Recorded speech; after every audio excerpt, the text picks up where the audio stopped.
আসসালামু আলাইকুম, কেমন আছেন সবাই? আশা করি সবাই ভালো আছেন। সিম্পল কুকিং বাই আশাতে সবাইকে স্বাগত জানাচ্ছি।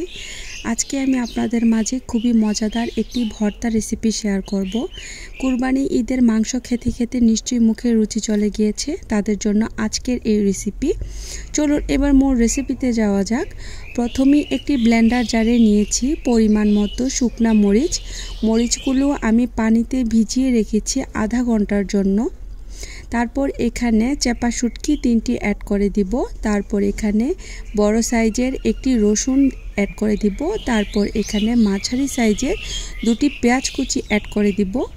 তারপর ভালো করে ব্লেন্ডারে আমি ব্লেন্ড করে নেব। একদম মিহি একটি পেস্ট তৈরি করে নেব। দেখুন কতটা মিহি হয়েছে, একদম কোনো দানা দানা যাতে একদমই না থাকে।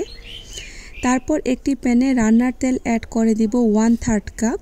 আপনারা চাইলে এখানে কিন্তু সরিষার তেলও ব্যবহার করে নিতে পারেন।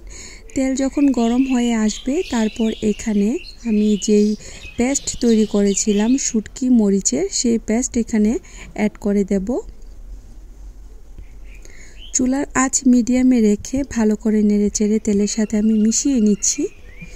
ভিডিওর এই পর্যন্ত এসে যারা একটি লাইক দিতে ভুলে গিয়েছেন, অনুরোধ রইল একটি লাইক দিয়ে সম্পূর্ণ ভিডিওটি কন্টিনিউ করার জন্য।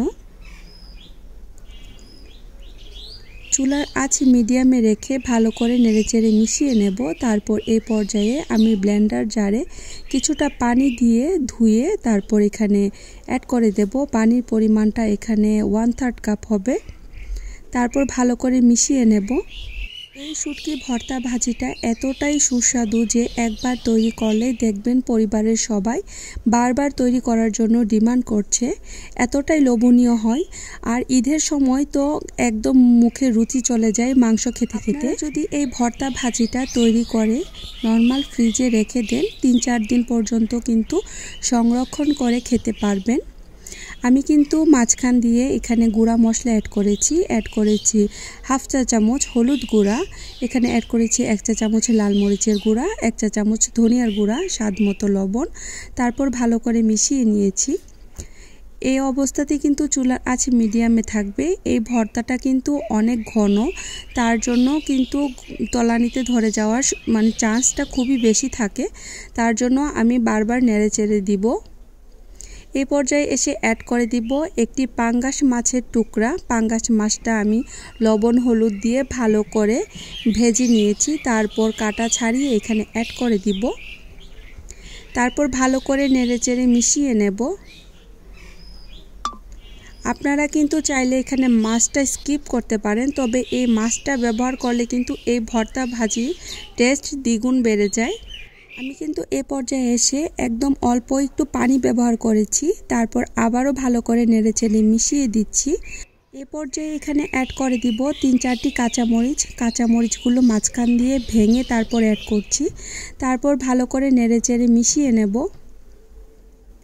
এই ভর্তা ভাজিটা কিন্তু অনেকটা ঝাল হয়, আপনারা আপনাদের পছন্দ অনুযায়ী ঝালটা কমিয়ে বাড়িয়ে নিতে পারেন। তবে এই ভর্তা ভাজিটা যত ঝাল তৈরি করা যায় খেতে কিন্তু ততই ভালো লাগে। এ পর্যায়ে এসে অ্যাড করে দেব ধনেপাতা কুচি। তারপর ভালো করে নেড়েচেড়ে মিশিয়ে নেব। এই ভর্তা ভাজিটা বাসায় একবার হলেও ট্রাই করবেন, আশা করি অবশ্যই আপনাদের খুবই ভালো লাগবে। ধনেপাতা দিয়ে ভালো করে নেড়েচেড়ে মিশিয়ে নেব। বেশ তৈরি হয়ে গেল মজাদার চেপা শুটকির ভর্তা ভাজি। আশা করি আপনাদের ভালো লেগেছে। খুবই সিম্পলভাবে দেখানোর চেষ্টা করেছি। আজকে এ পর্যন্ত। পরবর্তী নতুন আরেকটি রেসিপির সাথে দেখা হবে ইনশাআল্লাহ।